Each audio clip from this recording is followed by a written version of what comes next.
Before this company's AI pipeline had processed a single live stream, before it had touched one real video, someone sat down and designed exactly how it was allowed to fail, not how it would work, how it would break, and what would happen next. That design document exists. It was approved before a single line of the actual pipeline code was written. This is that design.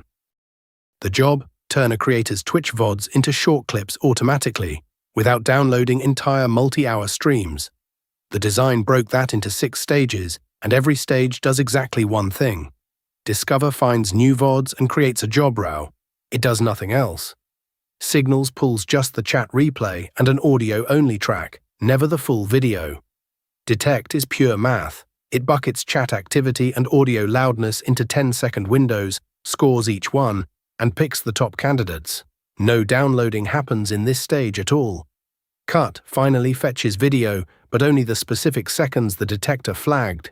Render turns those seconds into vertical shorts and a weekly compilation.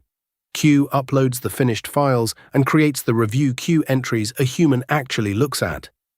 6 stages, each one storable, resumable, and, this is the part that matters, each one allowed to fail without taking the other 5 down with it. Here's the part most people skip when they're excited to ship the happy path.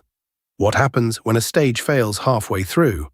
The design's answer is a single database column.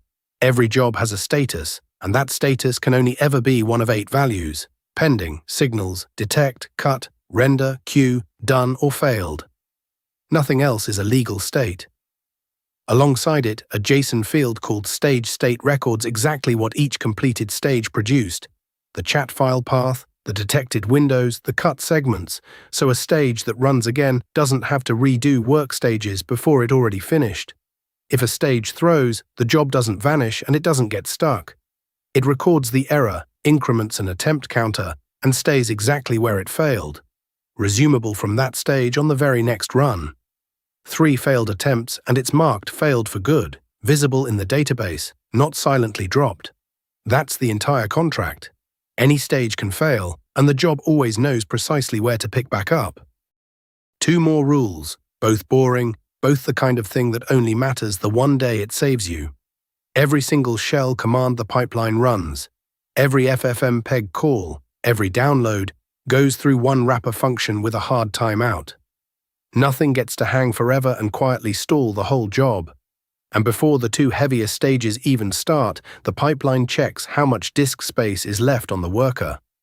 Below 20 gigabytes free, it aborts outright rather than limping into a disk-full crash mid-download. Neither of these rules exists because something broke first. They exist because the design assumed something eventually would. And the very last line of the plan, the cron job that runs this thing, automatically gets installed, commented out. On purpose. It only gets switched on after a real end-to-end run is reviewed and approved. The pipeline was built allowed to fail before it was ever allowed to run unattended. The tempting order is, build the thing that works, then bolt on error handling once something breaks in production.